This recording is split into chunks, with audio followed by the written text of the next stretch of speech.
Yes, the meaning of being a man. So I'm happy about this opportunity to present my new book, which is this one. It's called The Meaning of Being a Man. And it just came out like 2 weeks ago. It's only available on Amazon, but it will also be available in a hardcover version, which is the one I'm holding here. So it's the first thing I want to say about the book, it's a philosophical book. And this means several things. First of all, for me, philosophy is about asking questions. I think that's where philosophy really shines compared to other disciplines, is in this capacity to ask the right questions and ask the deepest questions. So I thought a lot about what is actually the question here. What kind of a question is it that I want to pose? And for me, I find that there's a lot of, to use a nice word, there's a lot of confusion when we talk about men and women. There's a lot of confusion. I think some of this confusion comes from the fact that we're confused about what is actually the question that we're talking about. And also, sometimes I feel that we fail to ask the right questions. So we're asking the wrong questions. And that's one of the things I wanted to achieve with the book, is to be more clear on what is actually the question that we should be asking in relation to not men and women, but men specifically. And my my go-to guy in asking questions in philosophy is Heidegger. Heidegger is he's probably my biggest philosophical hero, because I think he's so good at asking questions. So the first thing here, philosophy, is paying attention to and being clear on what is the question that we're asking, that I'm asking. And as the title suggests, the theme here is the meaning of being a man. And what Heidegger encourages us to do, or tells us to do, is to pay attention to being. So that's also where I start. So I focus on being, and so start asking, so what is it when we say I am a man, or to be a man? What does be actually mean? What does am actually mean? What is that? What constitutes being a man? And normally, or often, there's this debate, or this discussion between, is it biological, is it cultural? That's kind of where it kind of normally goes back and forth. And what I do is that I kind of undercut both positions, and I say, no, I think what constitutes being a man is a matter of ontology. It's a question of being. So what I also do is I coined this phrase, which is called being man. There's several reasons why I do this. One of them is also, I want to get away from the concept of gender. What I find is that as soon as we start talking in terms of gender, we tend to get sidetracked. So I wanted to find a way of talking about being a man without using the concept of gender. I think one of the flaws of this concept of gender, one of the things it does, is that it immediately moves into, well, if we think about what it means to be a man, we need to think about what it means to be a woman. So we're sort of pushed into talking about differences between men and women. And I wanted to avoid that discussion for several reasons. There's, first of all, it tends to be these types of discussions between what's the difference between men and women, they tend to get very sort of polemic very quickly. And I kind of wanted to avoid that. So what I do in the book is I say, I'm only concerned about what it means to be a man. So I'm not talking about women. So I'm also, some of the things I say about men may be the same for men and women. Some of them may be different, but I'm not saying which is which. I just go to this question, what is the meaning of being a man, without paying attention to what it may mean to be a woman. So I'm not going into that. So I said before that what constitutes a man, or this question of being a man, is a question of ontology. And what do we mean by ontology? What does that mean? So Heidegger, his key concept, at least in Sein und Zeit, being in time, is this notion of Dasein, which is his term for, well, we should avoid the concept of being human, but that's kind of where he's, instead of saying human being, he says Dasein, which basically just means being there. And his definition of Dasein is something along the lines of, I'll see if I can, so he says, Dasein ist dadurch ontisch ausgezeichnet, dass es diesem Seienden in seinem Sein dieses Sein selbst geht. So this means that Dasein is constituted or characterized in that in its being itself is an issue for it. So there's this self-relation which constitutes being there. And what I do is that I take this definition of Dasein and then I use it to define what I call being man. So I kind of push Heidegger a little bit and say, well, what if Heidegger were to say something about being man, what would that look like? What would that be? And so a key formulation in the book is my definition of being man. And it's on page 39. So this is kind of like it's not a paraphrase, but I'm kind of playing around with the Heidegger. So here's the definition. Man is an entity which does not just occur among other human beings. Rather, he is ontologically distinguished by the fact that in his very being man is an issue for him. So what this means is that, like as a first answer to this question of the meaning of being man, is that I say that the meaning of being man is figuring out what it means to be a man. Or in other words, being man is an issue for man. So when I'm a man, kind of what constitutes my being man is that I have to figure out what it means to be a man. There's no way around that. That's kind of what, for a man, that's what life is about. I need to figure out what it means to be a man.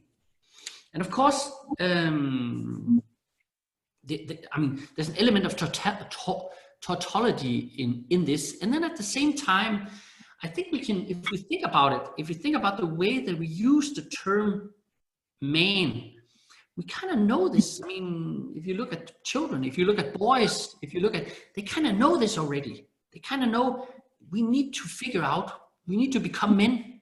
So the thing about the concept of man is that on the one hand, it's something you are born into, but at the same time, it's also a project. It's also something that you have to become, that you have to grow into, that you have to figure out.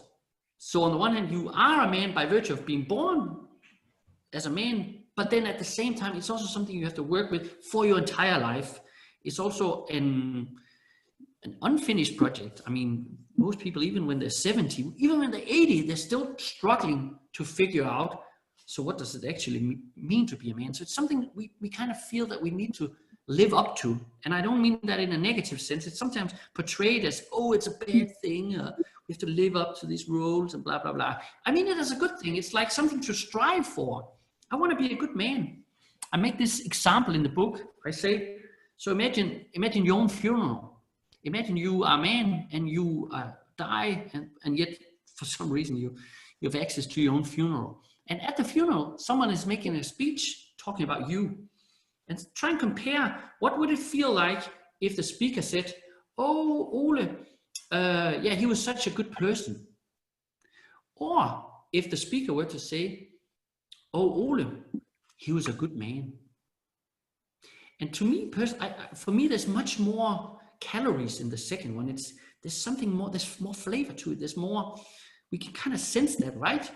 Being a good person is like, oh yeah, he didn't hurt animals and he cared about climate change and he didn't lie or stuff like that. So this kind of like, oh yeah, he didn't step outside of the boundaries. But being a good man is more than that.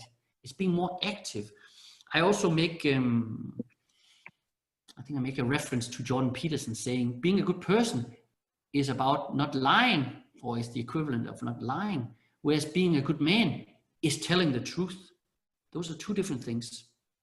So there's more. So that's also one of the things I want with the book, or argue in the book, is that I think there's a resource in this being man, both for the individual person, but also for society as a whole. There's something good in this, that if we're ready to engage with this question of what it means to be a man, there's a lot to win there.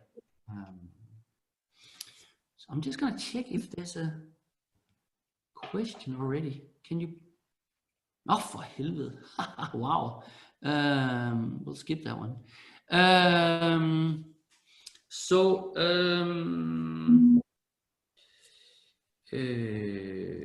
There's not so much a question as a comment here. Somebody said, man is connected to responsibility, otherwise you're a boy. To be able to take charge and take responsibility is the key. Yeah, exactly. So exactly part of this being man, we find that in the distinction between a boy and a man. I mean, there's nothing wrong with being a boy if you're 10 years old, but if you're 40 years old, you don't want to be a boy, you want to be a man. So so being a man, it has these sort of ethical implications.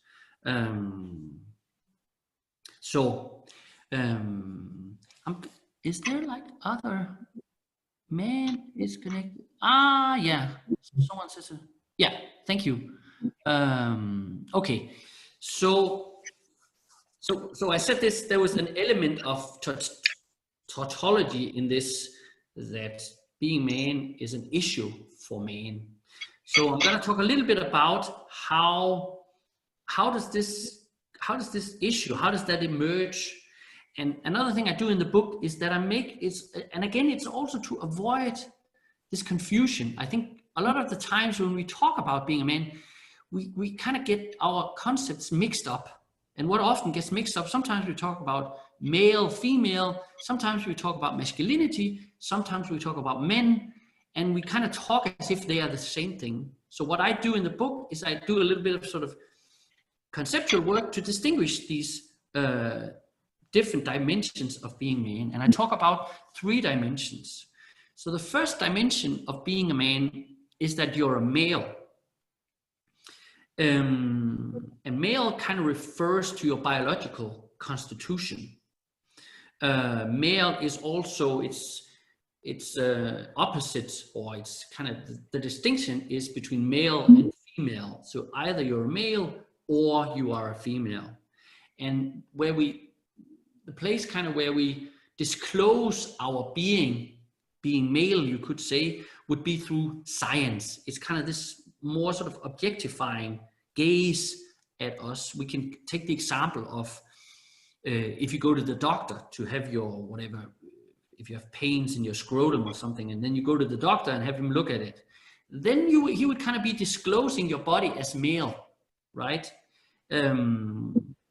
Heidegger would also talk about, he has this concept of being present at hand. And I think when we are disclosed as male, we are disclosed as present at hand. So that's the first kind of dimension, is male, female. Second dimension is masculine. That's also part of being a man, is masculine and masculinity, but it has a different nature, a different character than male. First of all, it's the opposite, or the distinction, the relevant distinction here is between masculine and feminine.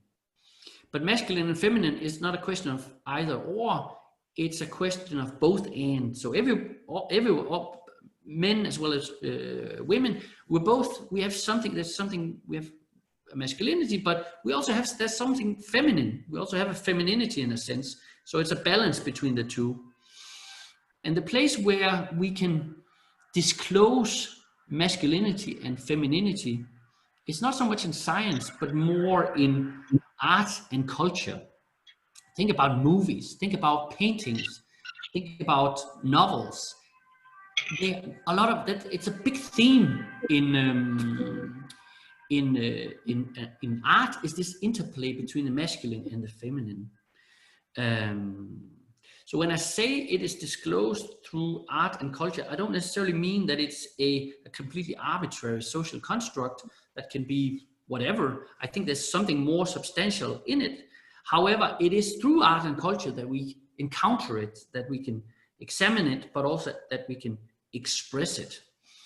So you can think about, you can also think about clothes. When we put on clothes, it's what we do is kind of we express either our masculinity or our femininity or some combination of both. Clothes is a good example of this. And with Heidegger, I would also say that when we disclose our masculinity or femininity, we are in this mode of being ready at hand.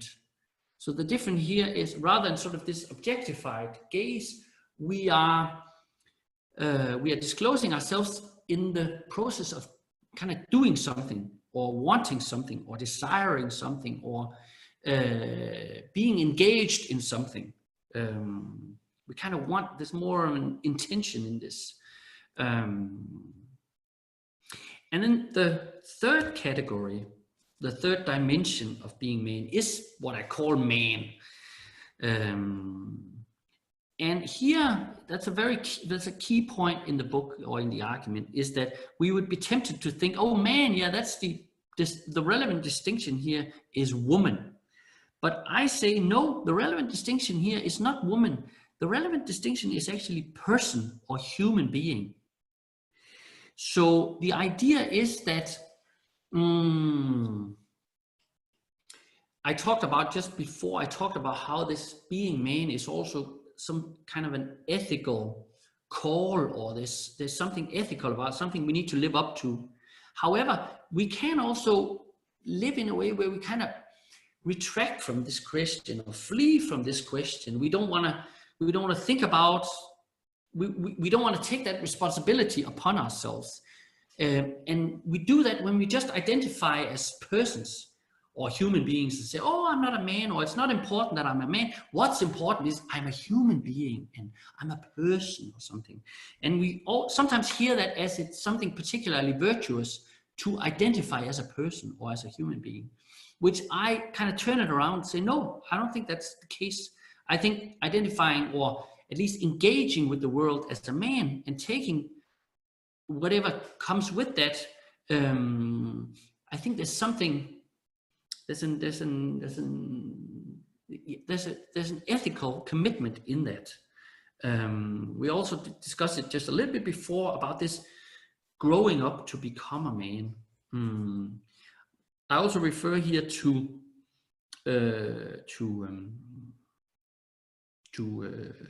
Kierkegaard. So here's this distinction between the aesthetic and the ethic, or the ethical. So the aesthetic is one who just goes along with whatever emotions and feelings that he may have. This is someone who just lives by his masculinity or femininity, just goes with whatever he or she is attracted to, or yeah. Whereas the ethical is someone who kind of takes responsibility for himself and also for his decisions. And that would be someone who kind of takes responsibility for, okay, so I am born as a man. I wonder what I need to do something with that. There's kind of there's a purpose in that I need to find, that I need to figure out what is and take it upon myself. We might ask ourselves, why would we want to pull back from that? Why would we want to flee from that? And again, I think one of the reasons is that as soon as we kind of take this responsibility of being and becoming man, we also accept that there's something we need to, that it comes with great risk of failure. Or I would almost say it comes with a guarantee of failure. Because if you just live like a person, like, oh, I just need to stay inside the lines and not do something wrong, you can actually be maybe not perfect, but it's easier not to not do anything wrong. Whereas being a man comes with sort of a higher commitment, but also something that you can never become completely. You can never be perfect man. That doesn't exist. You can compare it to being a father. Everyone who's a father knows this, that you can, of course, even when you do your best, you're just going to fail all the time. You're going to do errors all the time, right? But that's no reason to say, so I'm not going to do it, or I'm just going to step back from it, or so you need to engage in it, or you should kind of engage in it and figure out what it implies. Okay, so basically here this is also one of the reasons why I want to get away from this concept of gender, because what the concept of gender implies is that it kind of says that first we are human beings, and then we have a gender, and then this gender can be either man or woman, or if you want to go that way, 7 other things. Whereas I say it's the other way around. No. First and foremost, we are men. When we engage with the world in our when we engage as men, and then we may then add this more abstract category of human being or person. But I think for me, the starting point would be being a man. You can also compare it to if you have children. What are you first? Are you first a parent, or are you first a father? For me, first you're a father. Parent is a more abstract category. It's much more, it doesn't come with the same obligations and all this, whereas being a father comes with a lot of obligations and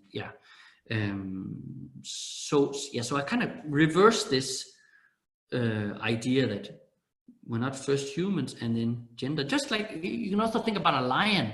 What is a lion? Is that first it's an animal and then it's a lion. If you're interested in what it means to be a lion, I don't think you want to think that way. I think you just want to stay with what's it like being a lion. And then animal is just this weird sort of abstract category that we've added to it. Okay. So the next thing I want to talk about is being with, but I think we can open up to some questions, and I think it's if you're fine with it, I think you should just open your camera and pose it, or just open your microphone and pose it. Yeah, I was thinking of suggesting that people open their camera, because if you're giving a lecture, you see people's faces. You feel less alienated in some way online. So if people wanted to open up their cameras and show their faces, it'd be great. And jump in and ask Ole some questions.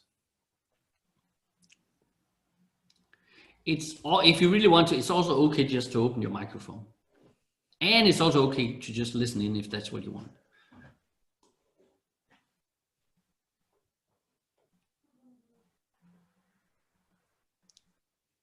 Well, I was thinking, Ole, while you're laying out this idea, it might be interesting for our listeners to know what's your inspiration, like what's your personal inspiration for writing this book, like what is setting you on fire about this topic?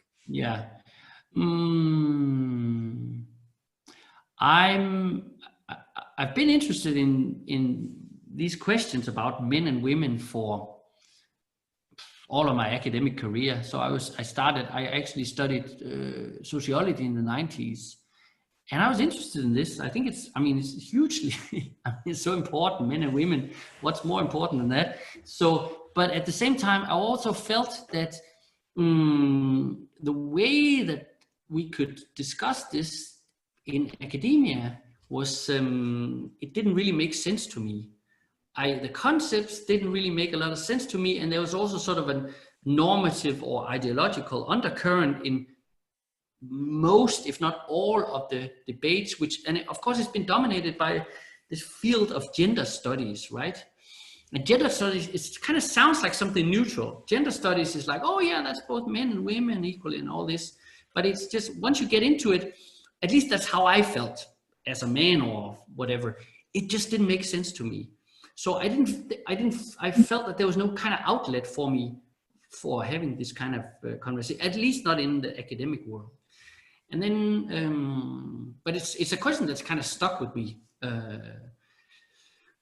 throughout my career. Because I get the feeling that it's worse than that. It's like you're in actual danger of speaking about this subject in the present climate on some level. Yeah, I think we're in a very, very interesting time in history with regards to this question, because it is, on the one hand, it is true that it seems to become more and more, there's like sort of some trends that have become just more and more extreme over the last 4 to 5 years, where it's becoming more and more, the ideas have become more and more extreme, and the sanctions for deviating from some of these ideas seem to have become more and more severe. Right. Like the sanctions, losing your job, or the sanctions of having a lynch, social media lynch mob, stuff attack like that. you and things like that. Yeah. And then, but I also think at the same time, I also sense that I feel less alone than I did 2 years ago. I think there's more voices out there. There's more, both within the academic world, but especially outside. I think it's, some of these themes used to be something that only academics talked about anyway. So how many genders are there? I mean, who would talk about it? That would only be in like very sort of closed circles. But right now, I find that a lot of people, also outside the universities, are interested in this because they sense this has implications for us. It's not just an intellectual question. No, it actually has implications for how we do family policy, what's going to happen with themes like adoption, abortion, what do you call, like artificial, when you have kids, all these kinds of stuff. And also I think a lot of people are sensing that they themselves feel sort of talked down upon just because they have other beliefs that deviate from the sort of standard academic narrative. So I feel that actually, I think I sense some openings, and as I also write in the book, for me, 2 years ago or 3 years ago, when Jordan Peterson came out with his book, that for me signified, and now a new field is opening. Even though he didn't talk that much about gender or men and women. Actually, he did talk some, but not so much. But nevertheless, I felt that a space is opening up here.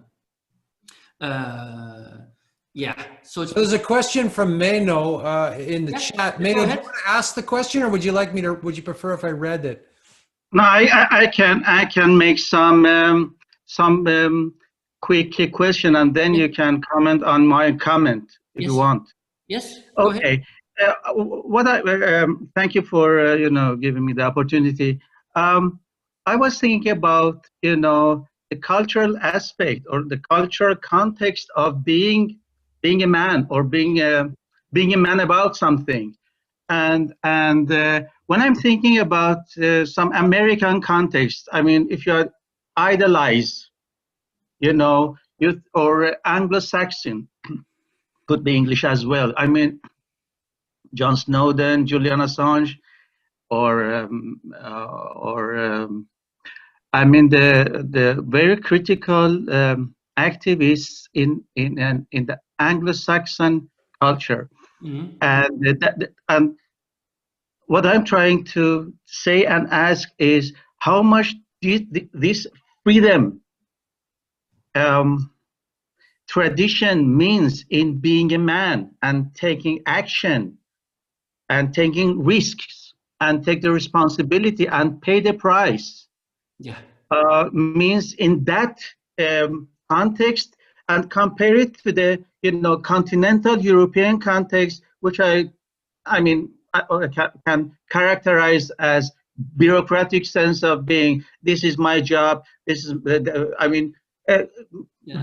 relying to authorities and so on, this is my duty, and you rely on the state.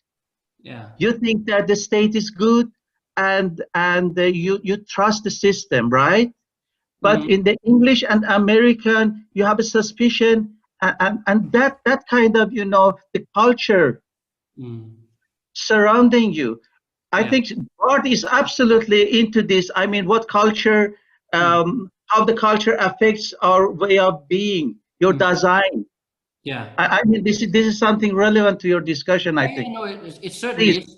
Yeah. So the way I approach, thank you for it. It's very interesting what you're saying, and the way I approach it in the book is that I start, and also to a large extent stay with the philosophical or the ontological dimension, which is kind of would be there regardless of any of the cultural context. This question of what does it mean to be a man, that we kind of need to face up to as men, is that I think is like universal in a sense. But it is true that the conditions, the cultural or the societal conditions for engaging with this question has changed.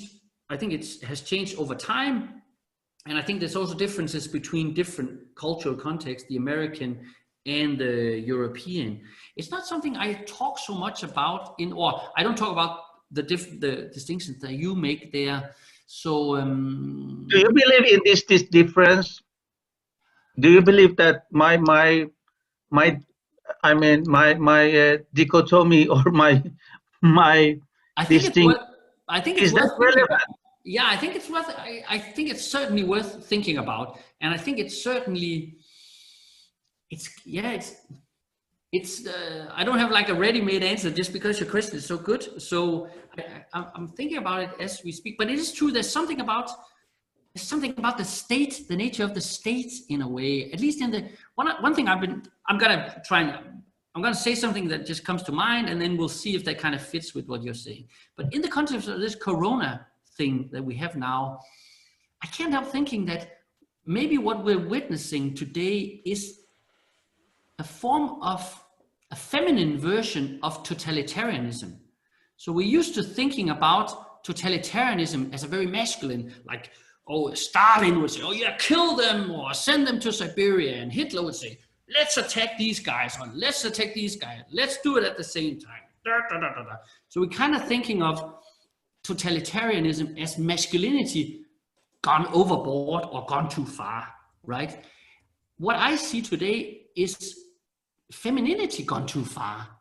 So there's this, oh yeah, we need to take care of you, and you shouldn't be infected, and wear a mask, and don't go out and play. And so we have this all-embracing totalitarian state that kind of takes everyone.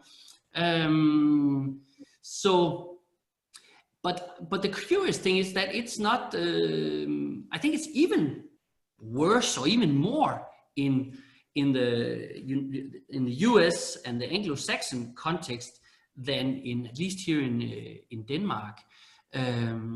So I don't think it's a really good question you're asking. So I can't.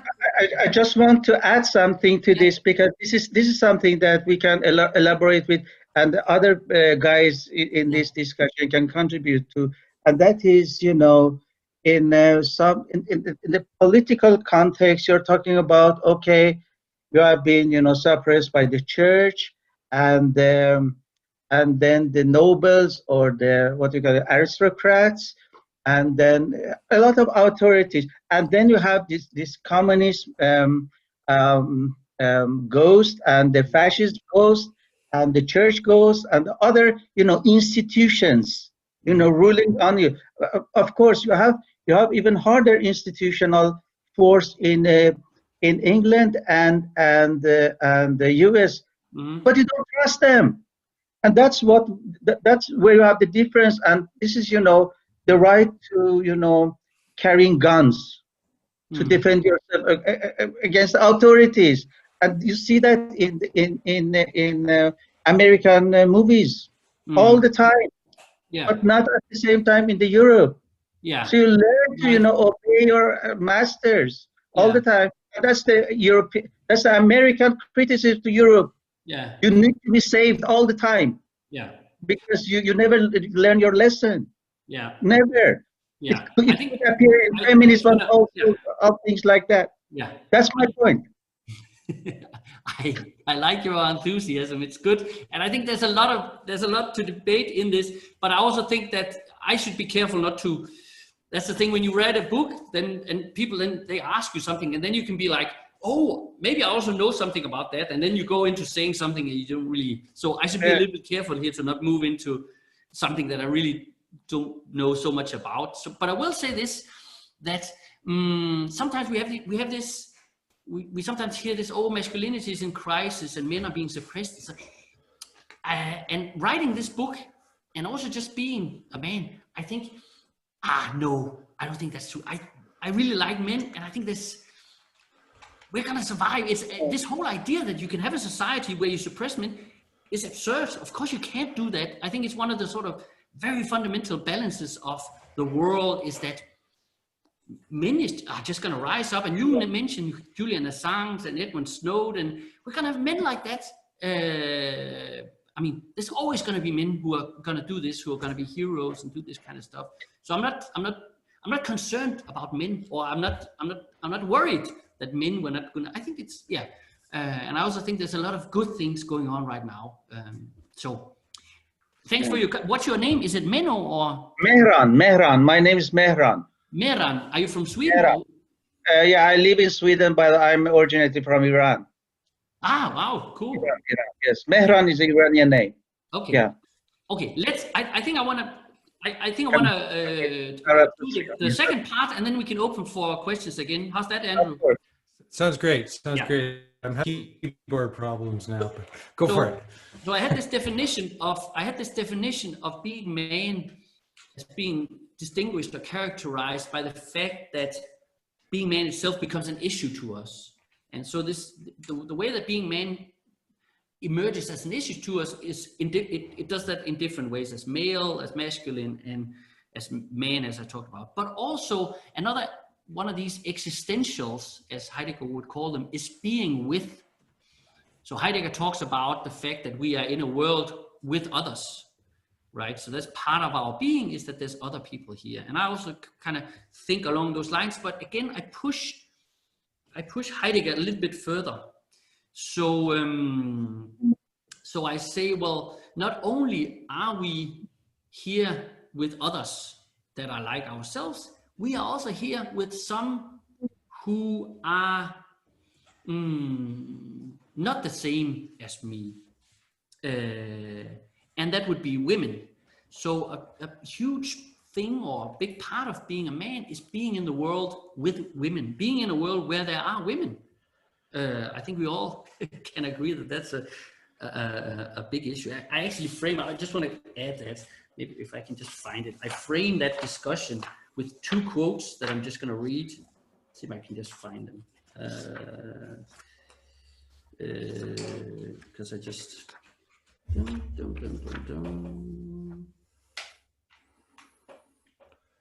No, I can't find them. Just anyway. So I'll just say one quote is from Cheers. It's Norm Peterson, and the other one is from Genesis. So you can find them, look them up in the book. Anyway, so the point here is that this being with women carries, or kind of also opens, a particular set of potentialities, something that I can be, so to speak.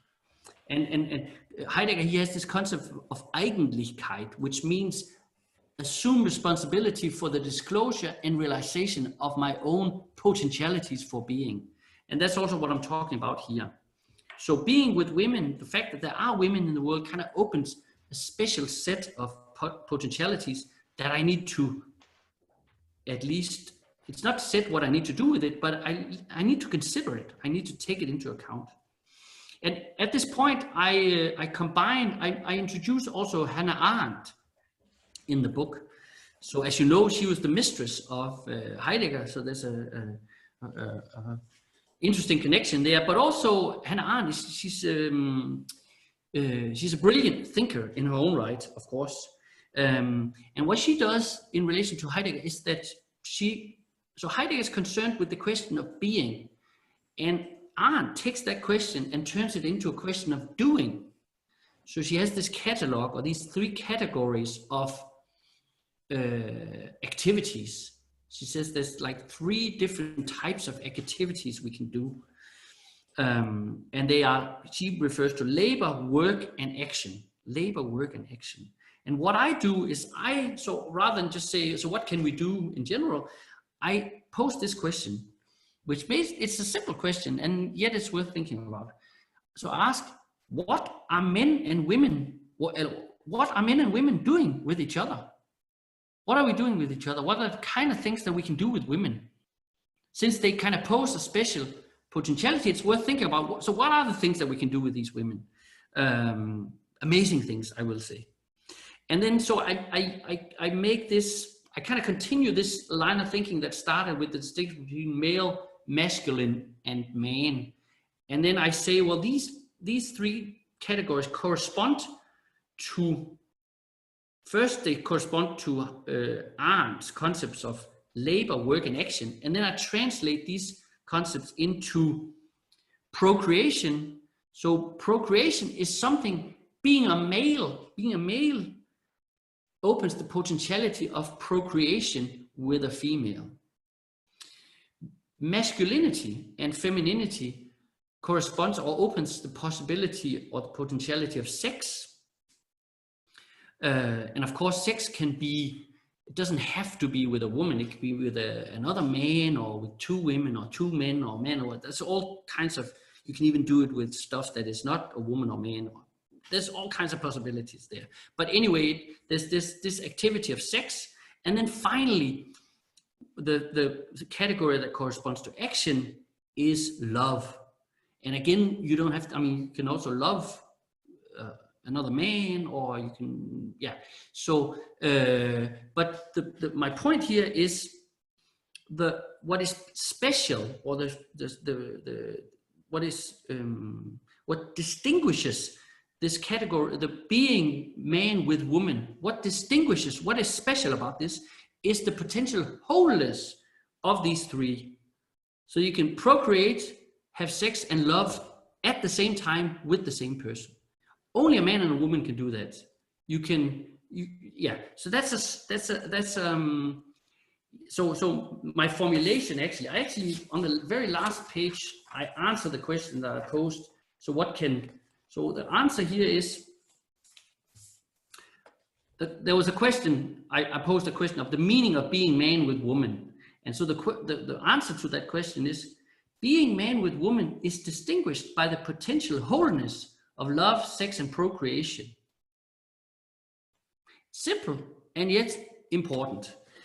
And so what to make of this? Where should we go with that? And I mean, you might think, oh yeah, so he's saying that all men should just live in a heterosexual relationship and have kids, and that's not what I'm saying. But what I am saying is that being part of being a man is that you need to at least consider this potentiality. You need to figure out, so what do I want to do with sex?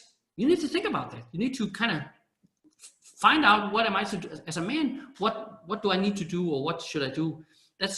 You also need to figure out what you want to do with procreation. You have been given the gift that you can interact with a woman and have kids. What do I do with that? Do I have kids or not? And also love. I have the capacity of love. What do I do with it? So you kind of need to not run away. And I think that's kind of what I sense is sometimes happening. Is people, or some people, and especially some younger people, and there's probably good reasons for it, but they seem to run away from these questions. They're like, oh, no, we don't want to deal with that. I'm just a human, I'm just a person, blah, blah, blah. So they kind of run away with that. So can I ask you a question? Yeah, go ahead. It's a question to you and Mr. Sweeney. Yeah. Is there any research about how, there must be, any research about how your sexuality or sexual relations affect your way of action or thoughts? Because there are some people saying, okay, Nietzsche had his way of thinking, or Schopenhauer, and so on, and this Jung thing, the paradox, Jung is very sexual active, life, versus Freud, and the what do you call it? It was in the reverse. You can explain that, and all those stuff, and you brought in Arendt and Heidegger affair, and how that affected their both of them, I mean, their path of thoughts and actions. That is very interesting. One other thing that I also want to bring in before I keep quiet is that, you know, there are a lot of, you know, thinking in Europe, no action, right? and in America, much action, less talking. And this is very interesting because, you know, shoot first and ask later. And you know, just talk, think a lot and never shoot, and let others, you know, take the job. And this is, you know, this kind of, okay, Heidegger, what was your role in Third Reich and things like that, as if people should be responsible for all things, you know, happening around you. So please, I mean, bring that in, because that is so important. Yeah. I think I enjoy your thoughts. It's going in. It's good. But I also think for me,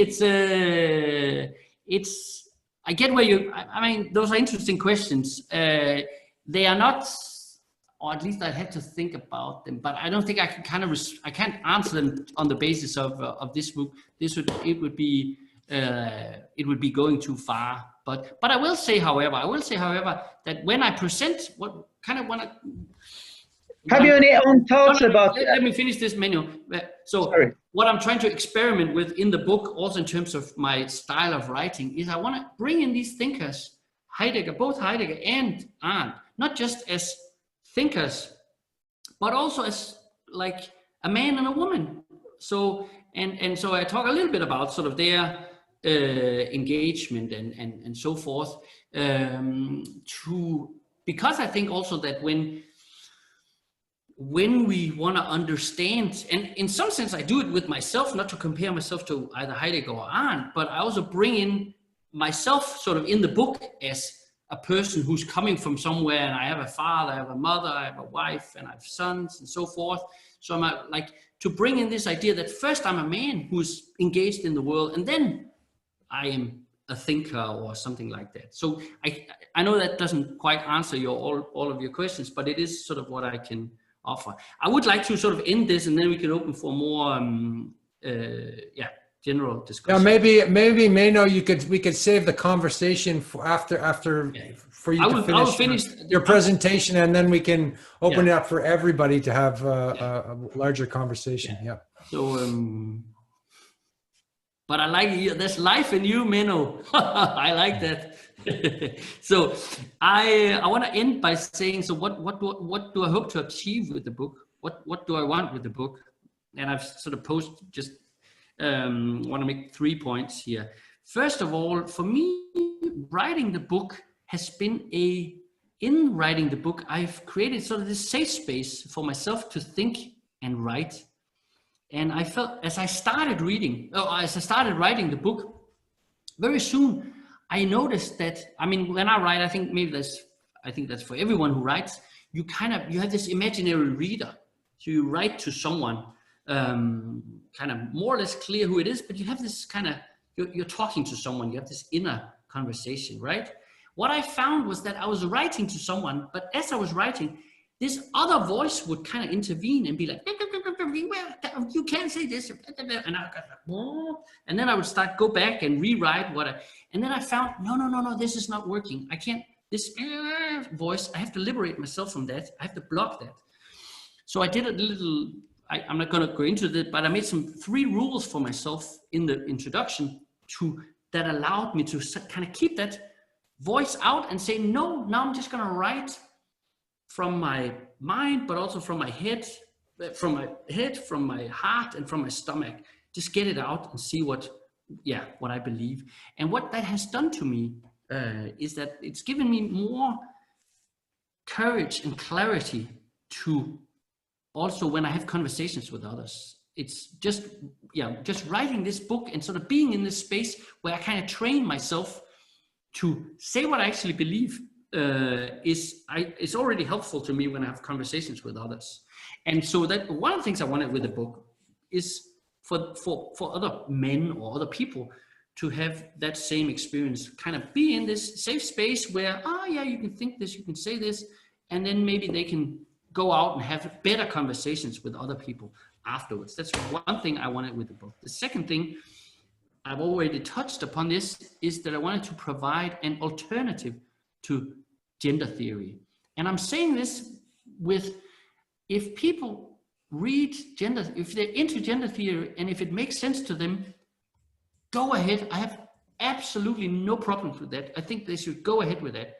I think the purpose of philosophy is help people understand their own life. And I think the ones who are the best judges of whether that succeeds are people themselves. So if you read a book and you feel, oh, this makes sense to me, now I can understand more power to you. And I know some people just think, yes, gender theory, that's who I am, that's where I'm gonna, fine. However, I felt that it was not for me. It didn't make sense to me. So I needed something else. And that's what I wanted to provide. Also, of course, from a sense that maybe I'm not the only person in the whole world who kind of feels like that, who is looking for an alternative to gender theory.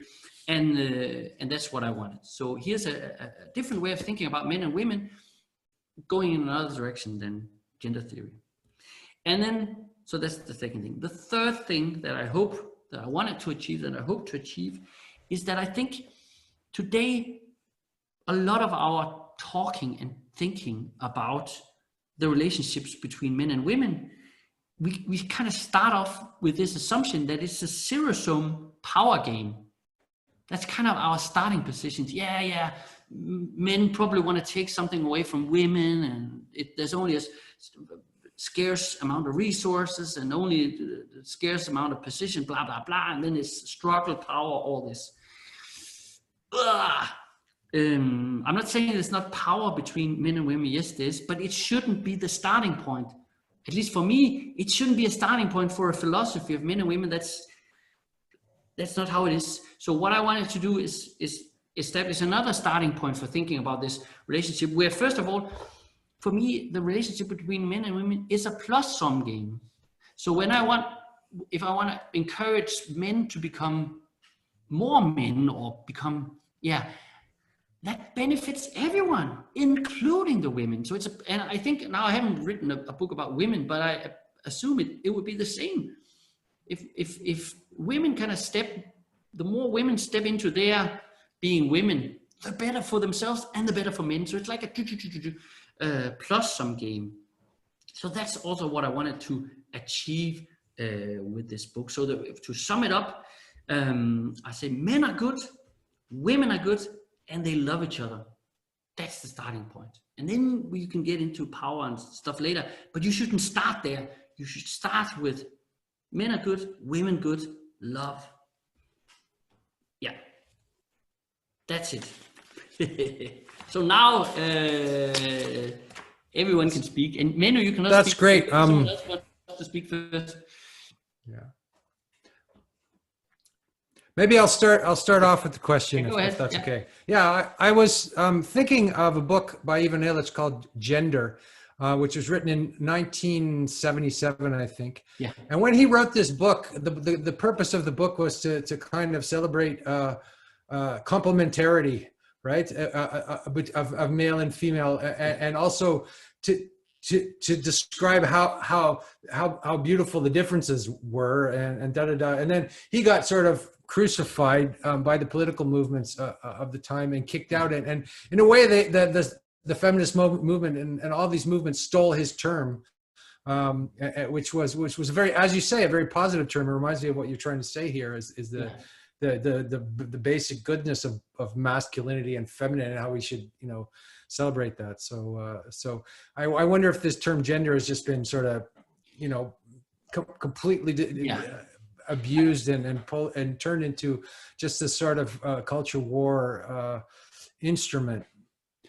I think so too. I mean, it's just, for me, the way I went with gender, I couldn't get it to work. It was only when I kind of left that concept, that I could move on in my thinking. But that's not to say that someone else could do something fine with this concept. I will say with something I've been thinking about, now we have all this Me Too sexism debates going on everywhere, but also here in Denmark, we kind of have our second wave of Me Too. And what I sometimes, when people debate this, I get the sense that they're talking about it's masculinity against femininity, which I think is too simple. For me, if we were to use these terms, which I think there's good reasons to do actually, we would have, there would be like, I'm thinking about sort of like a quadrant with 4 fields. So there would be good masculinity, bad masculinity, good femininity, bad femininity, or something, or shadow femininity, or whatever you like to call it. And I think that matrix, with that matrix, we could actually understand some of the things that are going on.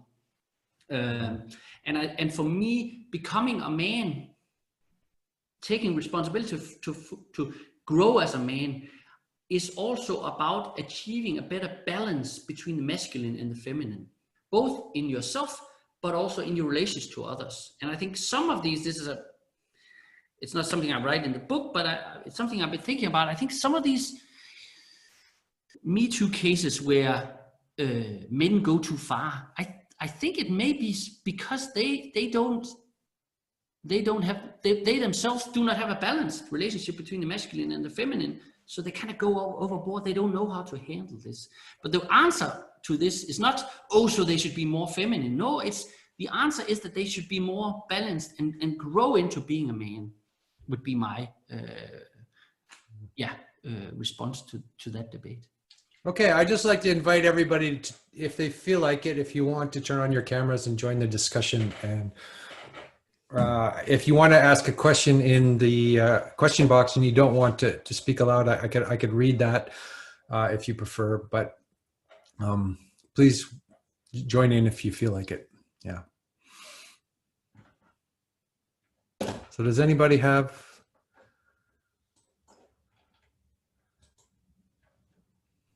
any questions? Thomas, are you there still? Thomas, you must have something to say.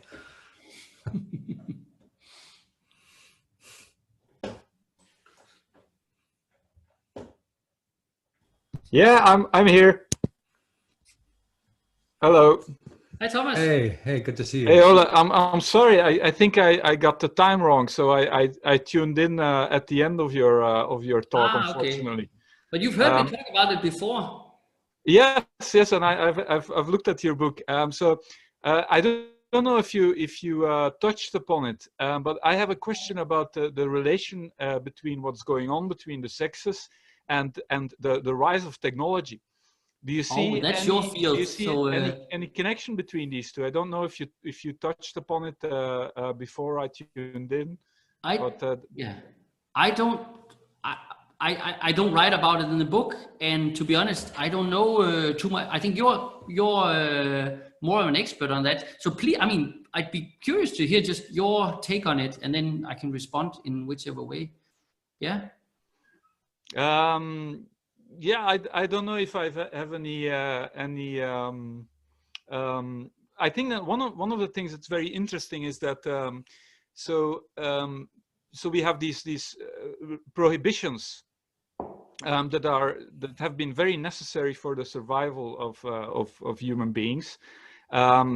Let's say prohibitions that were related to surviving in a hostile nature, but also prohibitions that avoided conflict within communities. Mm-hmm. And I think that the rise of technology has made these prohibitions less important.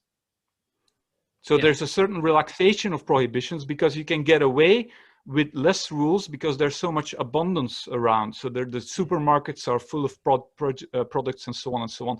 And I am wondering that all these problems that are now arising between the sexes, that might have something to do with the fact that the rise of technology is removing more and more of these prohibitions because people don't see the use of these prohibitions anymore. What's the point of all these prohibitions when there's so much abundance around? So it's a very vague idea, but I think that, so the question is, why do we have all these conflicts arising in these times, right? So one way I can relate this to the book is I make this distinction in the book, which I've also talked about before, between being male, being masculine, and being man. And being male has to do with our biological constitution. And what happens is with technology is that technology kind of seems to open new possibilities that allows us to, at least to some extent, kind of, it seems like we can liberate ourselves from the restraints of our biological constitution, and then that sometimes leads us into thinking, oh yeah, then it doesn't matter. Then it's just all a social construct. Then it doesn't matter. We also see it in terms of what do you call it, like having babies? What do you like? Befrugtning is the Danish word, like artificial, when you have a baby through a tube or something. Artificial insemination? Is that what you call it? Yeah. So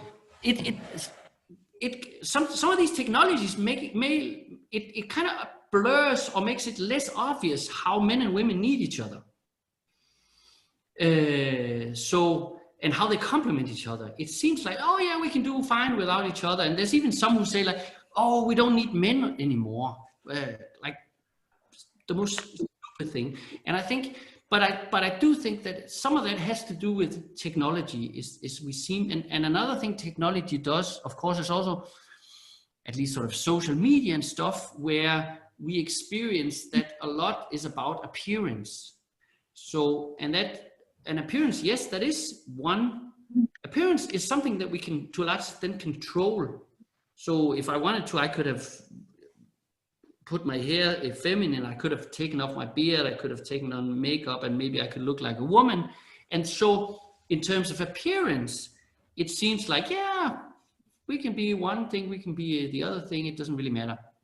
But I think in that, what is lost here is this, what we can't escape, even if we do to some extent escape some of these biological constraints, we do not escape the ontological condition, the fact that we need to make sense of what it means to be a man, regardless of what we can do with our appearance to look like something else. We can't escape that question. That's not to say that it's that there's a definite answer to what we should do with it. I mean, some people, their way of being a man is dressing up like a woman, in that may be fine. That's not what I'm, but anyway, but I think so again, my claim here is that technology seems to allow this disconnect between the biological and whatever else, but I would say ontology kicks in the end after all. Yeah, but I want to add something to what Thomas was into. And when we are talking about technology, the issue is more serious than that, because you have genetical engineering, you can do many things, you know, going and changing, you know, people within, and you can actually become anything you want to be, a robot or some trans something. I mean, this kind of transhumanism, and you have this kind of nanotechnology and all things. I mean, when people like Giorgiani is talking about, you know, technological singularity, when you cannot return to something a state before. This is very interesting issues, and that is very serious matters. It's serious. Which means you can you know, hide yourself behind anything, and you can disappear. I mean, how can I trust that you are you and me? I'm me. We can be, you know, just interfaces, and that's what technology can do. And that's something going on in the social media and so on. And suddenly you forget who you really were. I mean, like you know, a theater player. Okay, who am I at the end of the day? So this is very interesting issues. Okay. But yes, I agree that technology kind of opens all these new possibilities and risks and so forth. However, I think in terms of, there's some ontological fundamentals which do not change, and that seems to get lost in these ideas sometimes. Something like love, for instance. I don't think love changes. I don't think our need for being loved, and also our capacity for love, it doesn't, I mean, even it doesn't change. it's kind of like an ontological fundamental. So it seems like with singularity, people are trying to escape sexuality on some level, like, or Yeah. Yeah, I know they're trying. There's an escape. There's like an escape dynamic going on there, like, because sexuality is painful and dangerous and dark and difficult as well, right? We have to. That's the gravity of it, you know. It's not just something light. But my question to these, I think the interesting question, or for me, the important question with these singularity people is not so much where are these people going. It's, for me, it's rather what are they trying to escape. Why would you even want that? Why would you even want eternal life or all these other kinds of weird things they want? I mean, if you want eternal life, you can just have a baby. And then that baby will have a baby, and it will have a baby, and it'll have a baby, and and then you have eternal life. That's all we can do that already. We don't need whatever, some computer to do that. And it's even better than, so I don't know, maybe it's because I'm not too impressed by that, to be honest. I'm more thinking, where are these people coming? Why would you even want these things? If you elaborate with your idea about, the search for the love. Yeah. Do you think that there's technology, because it's all about technology and its impacts on our lives? Do you think that it's easier or harder to find love in the sense of, connecting to people for, some kind of sexual reason? But of course, now we are sitting like this, it's some kind of love. Otherwise, I mean, I love you because I look at you because I love you. Okay, yeah. I love to do so. So certainly we have access to a lot of sources. Yeah, we love. But how about the real love? You are talking about this ontology, and is it easier or? How about? I think it goes both ways. I think with technology, it's kind of open. It makes some things worse, but it also makes some things better, I think. So I don't think I have a good answer to whether things are becoming better or worse. Let me put it like this: are people a greater lover than during the Heidegger time? Can you love a sex robot? How about that? No, no, you can't. That's a good question. Well, but you can't. No, you can't. People are obsessed with this. People are it's this. They're kind of obsessed with the fact that we can kind of substitute real human beings for other things. So we can have sex robots, we can have artificial insemination, and so. But for me,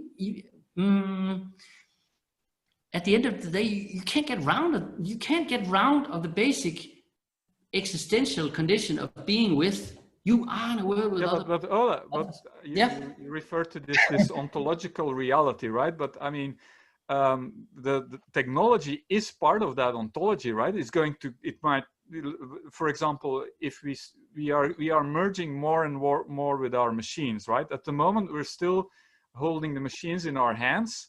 So in the sense that there is a very inefficient interface between the brain and the machines, but soon we will have direct links to machines. So we will start modifying our bodies. So, and that's a very ontological reality. So do your views then hold in that perspective? I do think, I think it's, and this is, I mean, this is a really good conversation. I'm just saying this to put myself on par with you, because I don't think I have any special expertise here. But I would say, well, I think there's still a need to distinguish between the things that are constant, that do not change, and then the things that do change with technology. And I think we're sometimes overestimating how much is going to change. And I think some things are not going to change. I think there's a component to love which is not going to change. That's not to say that we can't create a lot of problems where it becomes more difficult to love or have stable relationships or whatever. That's possible. But I think there's a core element which doesn't change, I would claim. Well, everything changes if you wait long enough, right? You think so?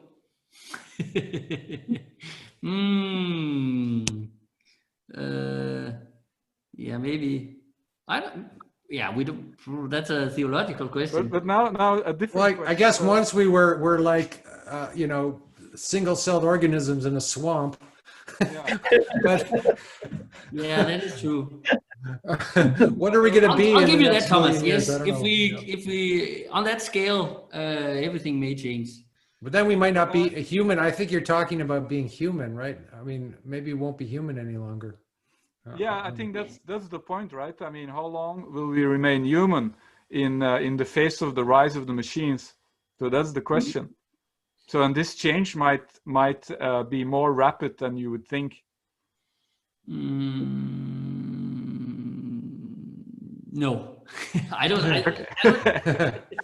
I don't think. When we're talking about singularity, I mean, Thomas, it's all about this singularity, because you reach a tipping point when it's too late to change. So you are subdued to the system. You're so dependent to the system that there is no, okay, you have to unplug yourself and just get away, and then you can wonder, you know, how you can manage your life. I mean, how to live. I think I'm gonna say this.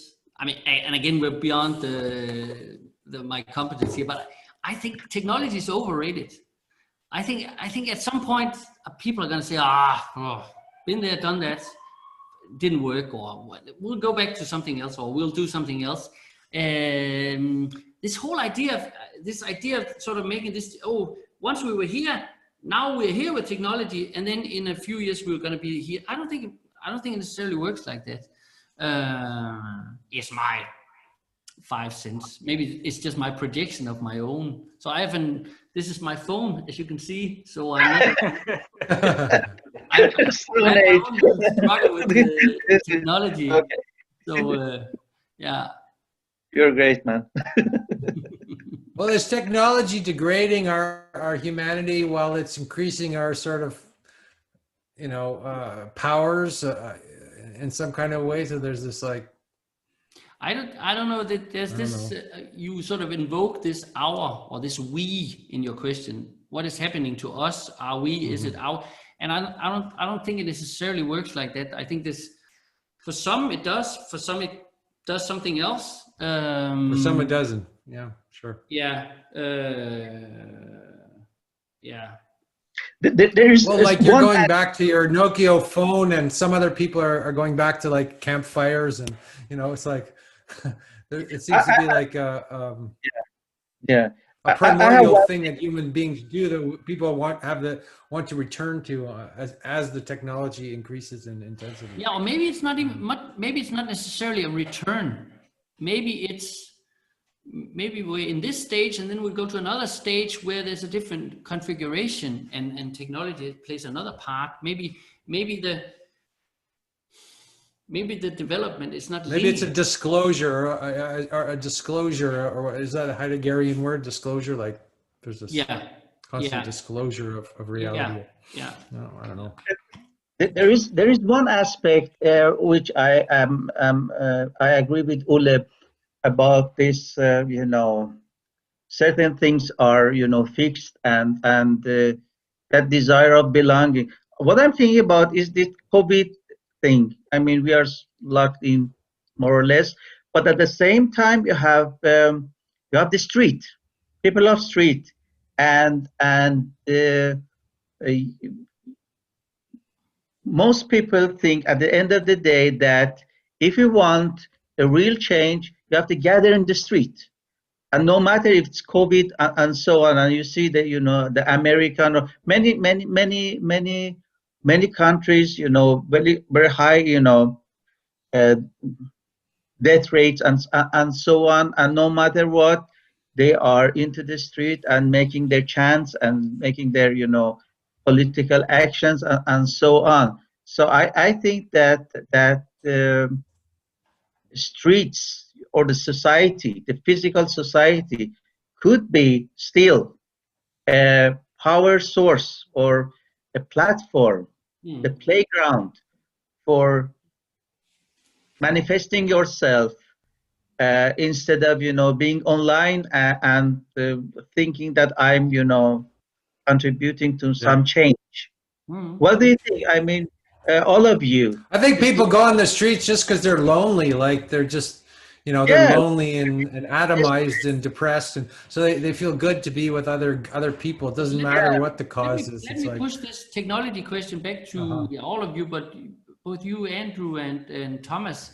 Isn't it true that at the same time as we are sort of expanding what we can do with technology, we also seem to be in an age where we are discovering new things that we can do with our bodies? Isn't that true? Like sort of meditation, tantra, sex, family constellation, all kinds of sort of non-technological technologies, right? So we're also exploring, or we're kind of discovering, and some of this in some of these discoveries, what comes out in some of these discoveries is also like new aspects of being a man, right?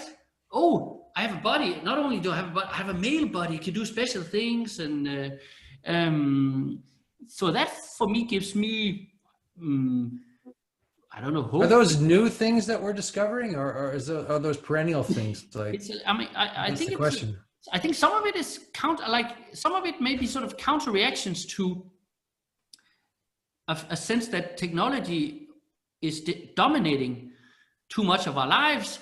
So we need to kind of counter that with something else. So let's explore what we can do with our bodies and our minds and so forth without computers and stuff like that.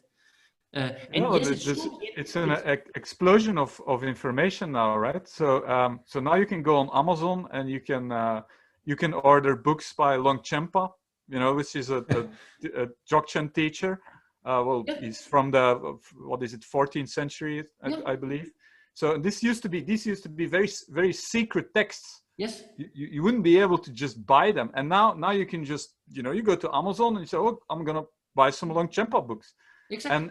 And they're there and they're in your mailbox a couple of days later, right? So there's an enormous amount of exchange of information that is made possible by technology. Exactly.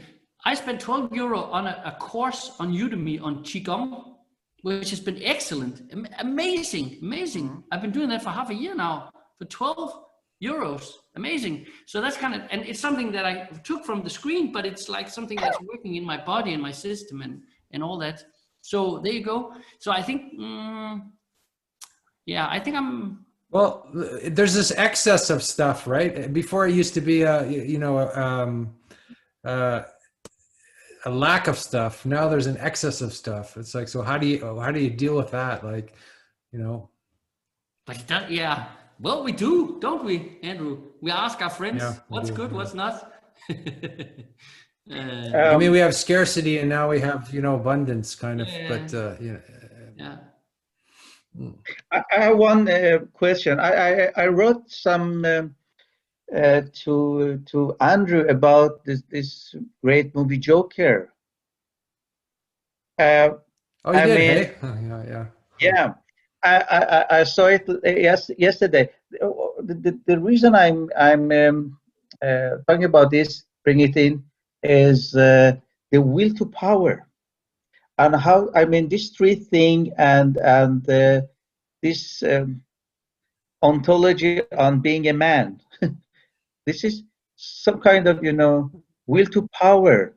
How you need to react, express yourself in certain way. This is your aggressivity, talking with Bard and things like that. His thing, people masculinity is aggressive and femininity passive aggressive, and those stuff, and this will to power. I want to know your ideas about this will to power. Will to power? Yeah, today, and this Joker thing. What's your idea? Well, I think that if there isn't, the Joker is kind of he grows up with his mother, so he has no model for being a man, right? He has no model for masculinity. and except for people on TV, you know, and he wants to be like this talk show host. And so he's got the mother complex, right? He's got this extreme mother complex.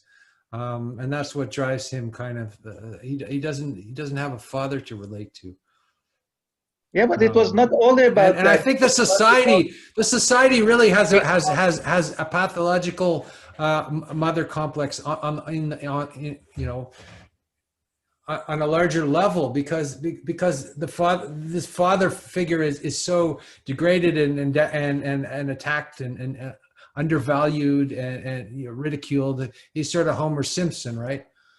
Yeah. So instead of this noble, you know, figure, so the guy grows up with his mother, and all of his father figures are sort of tyrannical and you know, yeah.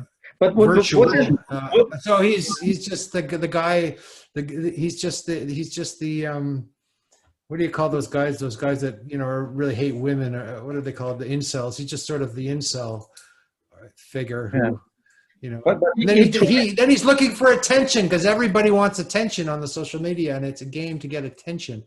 Of course. And he finds a way to get attention, and then he's also like the Hitler character, because he's an artist, you know, who's a failed artist who finds a perverted way to get attention.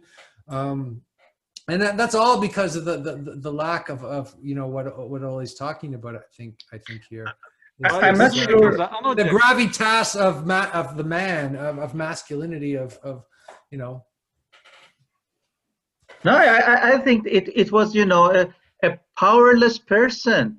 How such a personality, you know, react to all those suppression, all those mockeries, all those, you know. He got, you know, kicked from every side, and he was not a fascist, or he had no more. No, he was a nihilist. He didn't have a vision of a fascist. Fascist was a vision. It was a nihilist. You know, he just wanted to make people happy, and okay, he was not so funny, but he reacted in a certain way that it was more about justice. It was not about Hitler, or I mean, he didn't want to get political power, but he got that through the street. No, he wanted to destroy, you know, he wanted to, when he realized the truth of his situation. No revenge. He had no. He wanted just to destroy. So he was more like Faust, who decided that the world is an evil place, and the only thing to do is destroy it, right? You know. So if I can interrupt here, there's something about this narrative there with.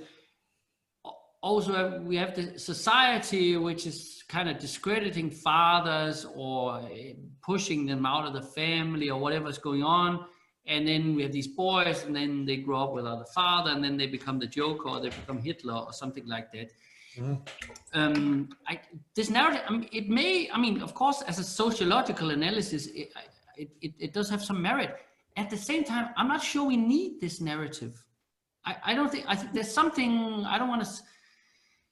Okay, so if we go back to my matrix with good masculine, bad masculine, good feminine, bad feminine, I think that narrative is bad feminine. It's like sort of victimizing yourself. It's like, oh yeah, we have this great power society, we can't do anything, and it may be true, and yes, there's some energy in this narrative. However, I don't think we need it. I think we should just look for whatever resources are there, and one of the resources that we're talking about here is fathers. And again, going back to our ontological fundamentals, everyone has a father. Everyone has a father. That's like a key. We all have a father. It's just a basic feature of being a man, is that you have a father, and that's a resource. And then I don't care if he's whatever, if you grew up, he's still a resource, and we should be looking for that resource. And I think that's actually, if you want to make a change, or if you want to put, that's the kind of narrative that we should be pushing, rather, because I think the other narrative, it just, I mean, it doesn't move us anywhere. Yeah. So again, part of being a man or becoming a man is also taking responsibility for also, including society, say, oh yeah, this is the society I live in. That's no excuse for not doing what I want, or I'll take that with me. So, yeah. Sure. You had a comment. I think I agree with that, except that we need the narrative of the monster, or the narrative of the monster is it's necessary to go beyond it, certainly, but it was necessary also to really, you know, look into that abyss as well. I know, but we've been there for a long time, haven't we? I mean, this story. Well, maybe we're always there. I mean, maybe there's always this possibility of heaven and hell, you know, and it's not like the world's going to become this great place one day, and you know, hell's going to go away. This is always the drama of life, right? There's no. And maybe what we have now is good enough. Maybe life is good now. Just like men are good, women are good, life is good also now. For me, there's like energy in that. Yeah, but the point with Joker was that everybody, the people of street, the suppressed, the deprivated, what do you want to call them, they identify themselves with Joker and put masks on themselves. And that was a very interesting point, because the society, he managed to transform the society into a Joker being, and he was a loser, and suddenly he became not a winner, but he was a hero of the people. Yeah, he got attention, basically. He never could get from the elite. And this is, you know, this how to be a man. Yeah. Thomas can talk about how, like, you know, the scapegoat or whatever becomes the hero, right? The scapegoat is killed and suddenly becomes the hero, even you know, even whether he merits that position or not. Yeah. Yeah, but that's interesting. Okay, let's drop that. Let's ask if someone. I see someone. There's Walter and there's Hans and there's David. And so I think, Walter, you came in later. Maybe there was some confusion about the starting point. Right now, even if you haven't heard, even if you haven't read the book or you haven't heard, feel free to ask a question if you want to. There's Walter. Hello, Walter. Yes. Hello. Yeah, thank you for the introduction. I misunderstood the time. Thought it was starting an hour later. Yeah, there was some confusion around that. Yeah, but thank you for the invitation and noting. And I've been listening intensely. It's very interesting. Yeah. Yeah. Do you have a comment? Or a question or anything related to being a man? I was when we were discussing this topic of growing up in today's society, the fatherless figures, and how this should be. Let's see how we should put this. How this. Okay, let's say we have one perspective. We're looking at femininity, and we see this feminist movement, which often in these circles is described as asking for a particular position or privileges. We don't have equal outcome, so we should do something to encourage a more equal outcome. And then this is labeled as victimizing. We're looking at ourselves as victims. So how do we get away from this so that we don't look at fatherless or men without father figures not as victims in a similar sense, but encourage a hero story for these men and boys as well? Yeah, thank you. So 2 points to that. The first one is the whole concept of, I know you corrected that yourself, so it's not a critique of you, but I think the concept of fatherlessness or fatherless, we should avoid that, because it doesn't make sense. Everyone has a father. Everyone has a father. And it's a little bit like, you know, like someone like some theories like to think of gender as a social construct, something that we can change it, it's blah, blah, blah. There's a similar thing going on with fatherhood. Some people also want to think of fatherhood as a social construct. Yeah, everyone can be a father, and someone doesn't have a father, and blah, blah, all this. We should get away from that and say, no, everyone has a father. It's a basic fact of life. So that's the first one. We should stick to that. And then even if you grew up without your father, or then I think there's still ways of sort of accessing the potential of your father. Nevertheless, I think there's ways of doing that, or I know there's ways of doing that. So that's the first one. The second one is, so with my book, I've deliberately posed the question of being a man, not as something which is different from being it's not like I don't define man as whatever is different from woman, or I try to construct a narrative or a theory or an account that can kind of stand on its own. So it doesn't rely on someone else to be validated. It can just stand on its own. And I think that's what we should strive for. We shouldn't, or how can I put it? I think there's plenty of reasons to criticize some of the policies that you're talking about. I totally agree with that. However, at the same time, I also feel that once we start engaging in that critique, we kind of get sucked into it in a way. We kind of get sucked into this, well, we can only, and I think it's the same for the other side, the same for the feminist or whatever we like to call them, that they go into a mode where they can only realize themselves if the other party does something, like grants them whatever privileges they want or another identity or whatever it is. So they kind of get stuck in this. We shouldn't. And then we can kind of do the same by, oh yeah, equality, blah, blah, blah, go into that. I think there's power in just saying, let's leave that aside and then just stick with what's the meaning of being a man. And another, like a way to institutionalize this, which I've practiced myself together with Andrew and Thomas, is to meet and talk with only men. So get together with men and then talk with men only. One of the rules that I put forward in the introduction to this book, one of the rules for writing it, is that I write only to men.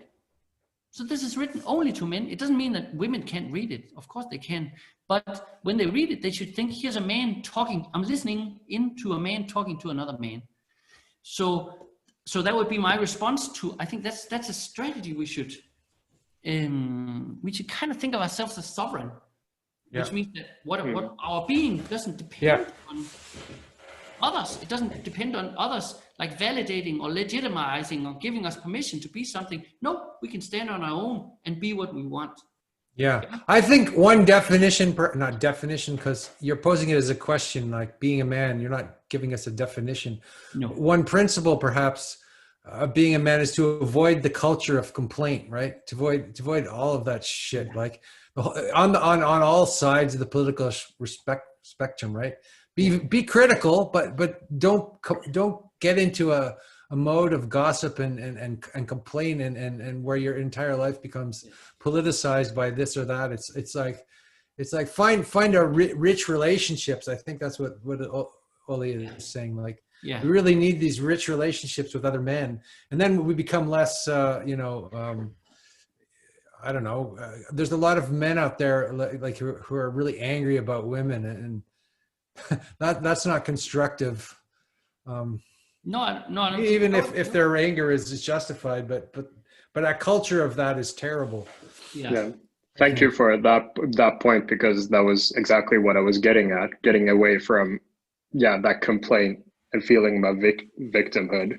Yeah. So I think it was a good thank you for the response on.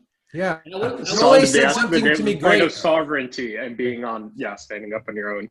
And I will say this one thing, that the best or the most important place to start with this not complaining is in relationship to your father.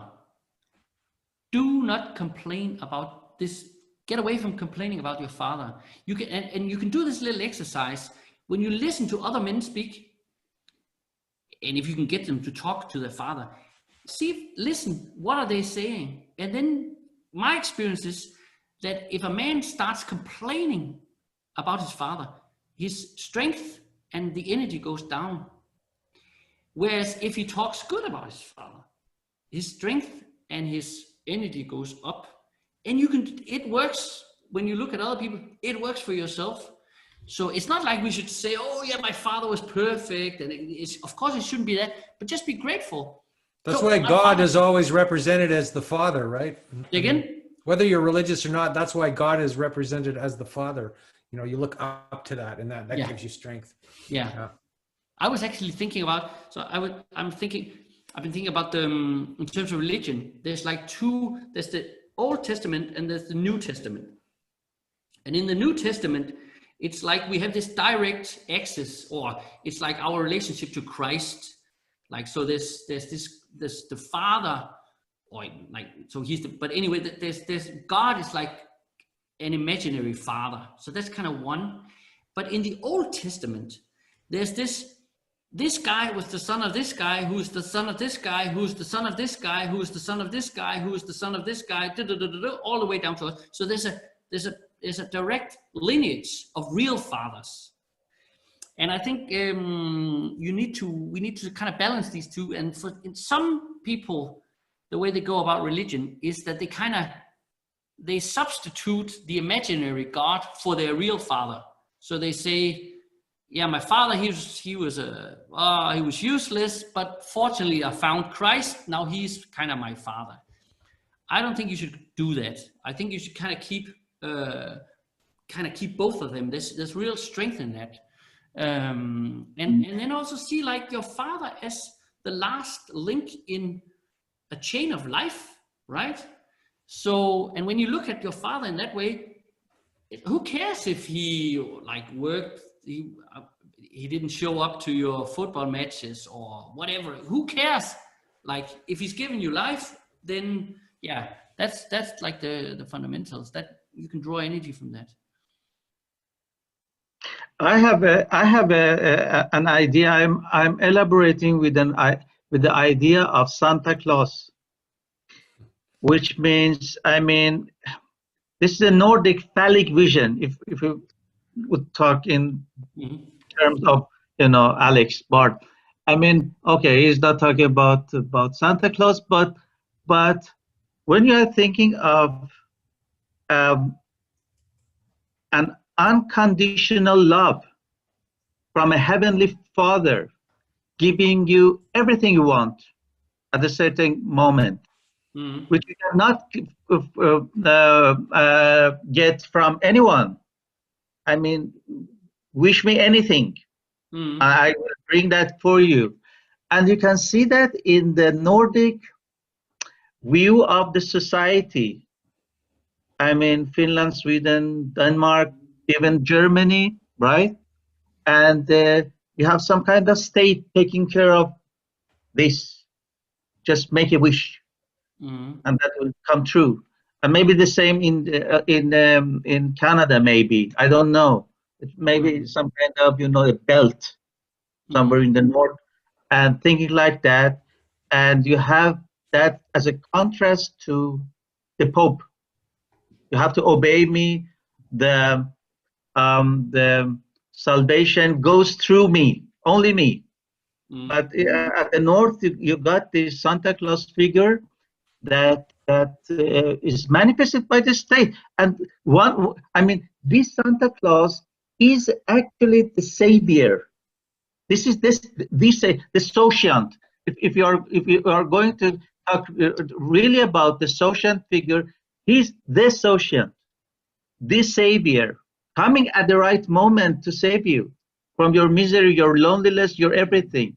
And that is something that I wonder, is that something people are thinking of, and as a phallic vision, but also as a way to organize the society? Because people feel powerless. They need power. Then they need to be empowered so that they can make their own wishes come true by their own. But by the meantime, we have our dream about the. Yeah. I don't know where you want to go. I think when we talk about these things, I think it's important to all of us to say that in our society, different people have different relations to the state. So yes, we may have a welfare state, but that's not to say that everyone in society just, oh yeah, welfare state. Because there's also like there's different people have different positions relative to it, right? And there's some who are like no more state, or so again. I think I'm just thinking, yeah, I think I would just want to propose this idea. I think sometimes things have a way of sort of balancing themselves out in a way. If there's too much of it, I mean, the psychological role of Santa Claus in people's life. I mean, okay, you can talk about infantilizing people, that, okay, you're always asking somebody else to do it for you, and so on. But this is, as Thomas is talking about, this is about, you know, some kind of technology. Okay, maybe not now, but in future there will be a technology reading your mind and give you what you want, what you need. Maybe not you want, what you deserve. Never gonna happen. That's never gonna happen. We already have. Well, Santa Claus is the god for children. The internet is very important, and yet I find out that I don't need it anyway. So that's never gonna happen. What we need is love, and I don't get that. Santa Claus cannot give me that. So yeah, I need to find it myself. Santa Claus gives love to children. He's the god for children. I mean, he's great. Yeah, but it's not the kind of real love you. Andrew, can I ask another question to Ole? Yeah, of course. Yeah. Okay, Ole. So as you said, I'm also in Denmark. I'm also in Copenhagen. So we're kind of in a second wave of Me Too now, right? Yeah. So this seems to be like a very good. So you just launched your book. I guess it came out a couple of weeks ago. Yeah. So this is a very timely, I would say. So what do you expect with respect to the reception of your book? So Denmark is very different from Sweden, right? There's a lot more controversy going on in Sweden, a lot more Me Too in Sweden than in Denmark, but it seems to be heating up in Denmark as well. Yeah. So what do you expect? How will your book be received, and where do you think you will be positioned? Yeah. That's a good question, Thomas. So first of all, when I started writing it, I wrote it in English. It kind of came out in English as I was writing. And I think one of the reasons was that actually I was a little bit too timid or too afraid to write it in Danish, to sort of write it to my immediate. I could kind of, if I was writing in English, I could kind of think, oh yeah, I'm writing to people like you who are kind of like, oh, everywhere. And yeah, so I had this idea that I was kind of writing to a public that was further away from me, which was, I think at the time was necessary for me. Otherwise, I don't think I had the guts to write it in Danish. Maybe today I would, but at the time I didn't. So, and I will also say, on the one hand, I think if I wanted to, I could, like, I don't know, cause some sort of controversy, and then, oh, I would be in the television or whatever, and I could sell a lot of books. And I'm not sure I want that. So right now, I mean, I'm really happy to launch it. Do you want your testicles? I'm among friends. I can make a comment on this tweeting stuff like that. So I don't know, to be honest, and I also don't know if it's too philosophical for the Danish public to care. I don't know. And I'm also a little bit hesitant to, like, I haven't sent it to the Danish newspapers yet or anything, because I'm kind of like, in fact, like, the book is written, it's not so much like, oh, here's my take on Me Too. That's not what the book is written for. I'm just going to take you as an example, Walter. Maybe this is, but it's written to someone like Walter, who's like, oh, what can I do with my life as a man? I don't know. I'm just projecting this on you, Walter. But anyway, this is who I want. I want Walter to read this book, and all the other Walters in the world. So it's not a book that's, I don't have I really don't have any sort of natural inclination or desire to be part of some sort of polemic. And I think the whole Me Too debate is, it's asking the wrong questions all the time. It's asking the wrong questions. So therefore it's very difficult to engage in that debate in a productive way, because you're always confronted with the wrong questions. So if you even want to, the first thing you need to do if you want to engage it is start by changing the question, and then that's hard work, and but thanks for the. I mean, what do you think, Thomas? What do you think? I don't think you're. I think that so I think Alexander Bard wrote something about, you know, when everybody's screaming on stage, then, you know, people are going to leave the stage and do something interesting away from the stage. Yeah. And I think that's a bit the road that you're taking. So you publish a book and you do this podcast, and but you're not really interested in talking to newspapers and making a lot of controversial statements and adding fuel to the fire. I think a lot of people are tired of that, and that's also why I think that your book is a lot more interesting than books that are super polarizing. So I kind of agree with your. This is what you're explaining now. That's my dream scenario.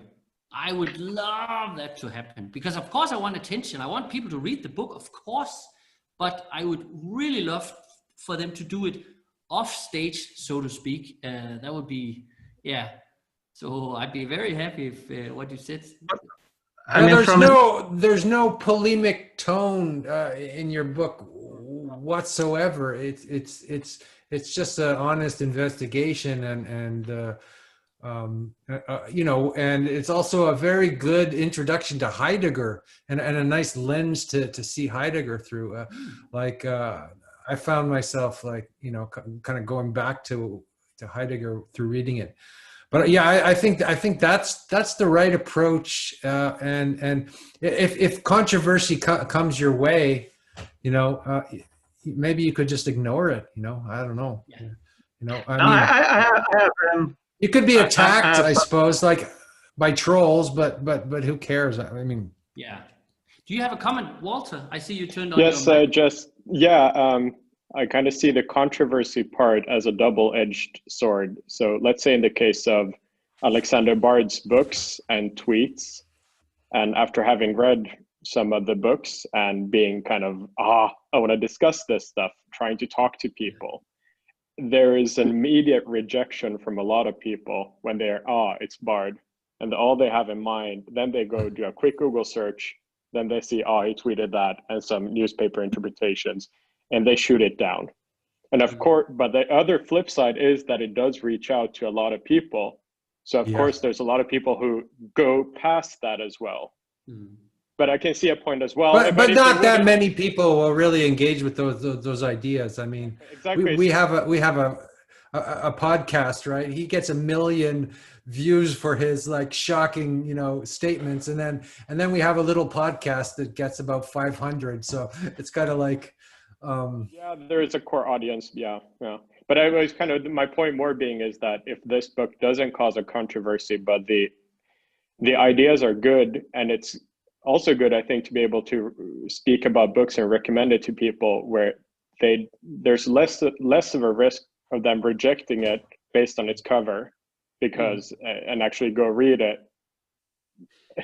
There might be a higher chance of that happening.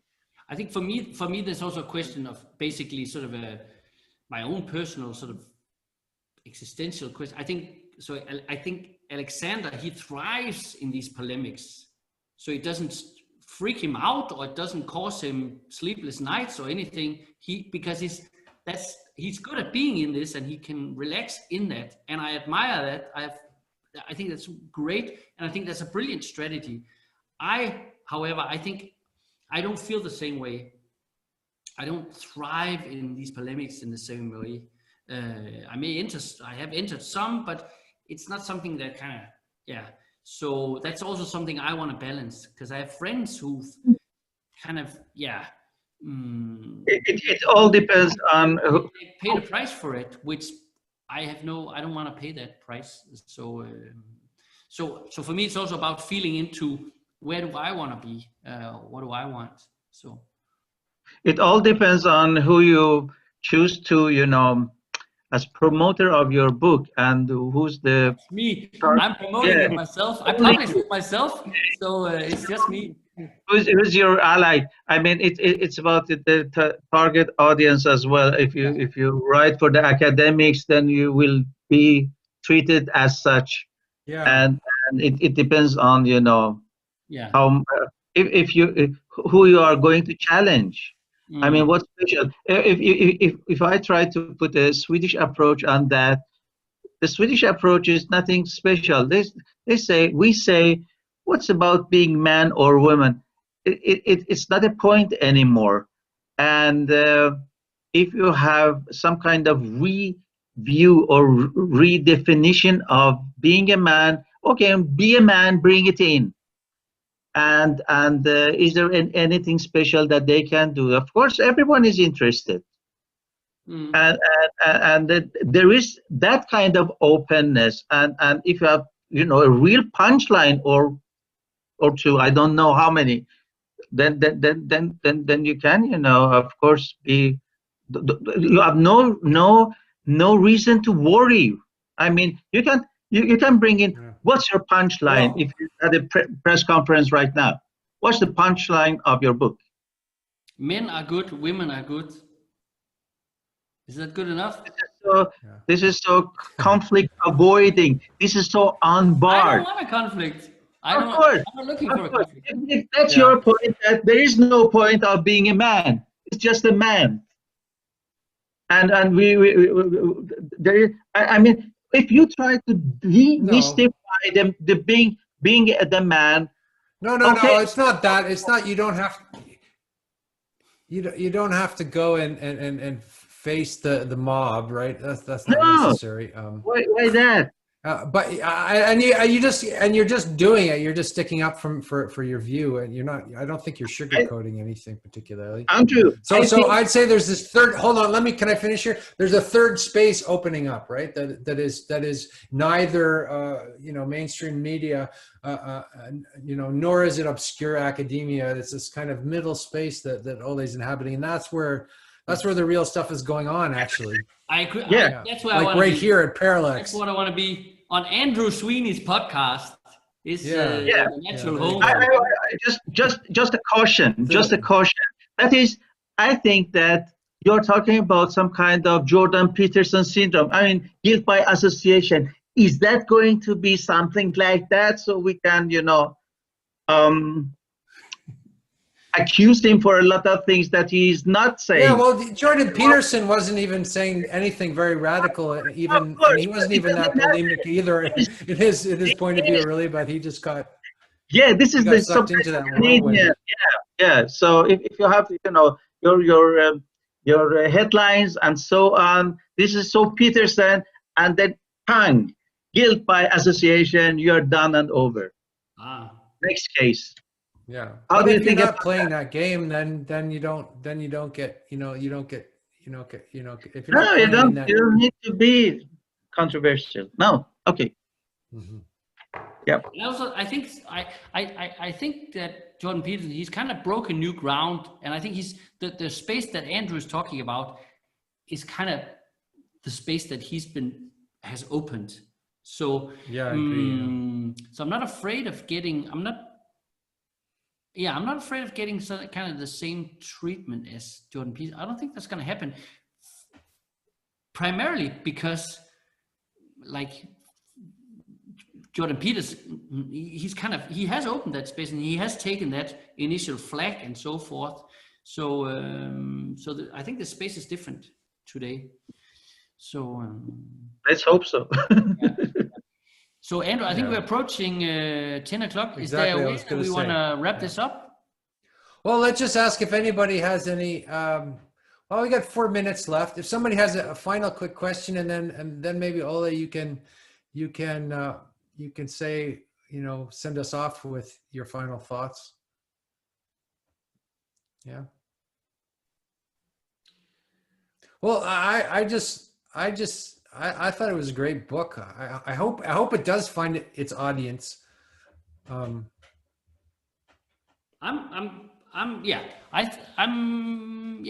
confident it will, and I think it will do it.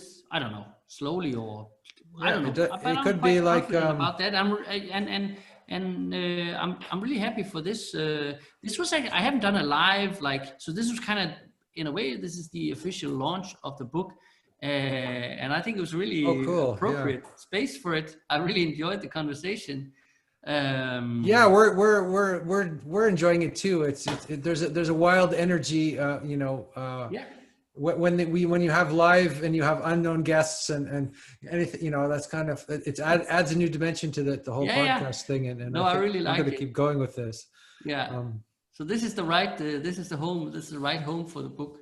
So yeah. Well, Well, we're honored to be your launch. Yeah. Okay. And thank you so much for coming out, and everybody. Yeah. And should we end it here? I think let's end it here. Yeah. I don't have anything more clever to end it with. I wish you get a balanced set of audience. I mean, female and male and young and older and especially young people, because I think that young people feel lost nowadays. So if we bring in some very key thing, I mean the meaning crisis. I mean, if you add some thoughts about what other people says and position your book in this area of philosophical stuff. Where's your stand in this? I will end. So now I have a clever thing to end things with, and I'm going to say this to young people because it's actually written to young men, also to other, but yeah, I think it's true, as Mino says, that a lot of young men, they feel lost. However, the good thing is that they know that they are lost, so they're looking for something. Yeah, that's the good thing. So that gives me hope and optimism on behalf of young men and the rest of us. Yes. Yeah, I wish you. Isn't it? Yeah. Yes. No. We'll end with this one. We're gonna end here, and we're gonna thank Ole and say we have some more lectures coming up with Alexander Bard tomorrow night. So if you have nothing to do, come and hang out with Alexander and Greg Henriquez tomorrow night with us. Tom, for hosting this. I guess you're the kind of Yeah, there, Tom's back. There, yeah. Tom. No, I was here the whole time, but Andrew was the host, yes. Mm-hmm. Okay, right. Thanks. Thank you. Take care, guys. Thanks, everybody. Thank you. I hope. Bye-bye.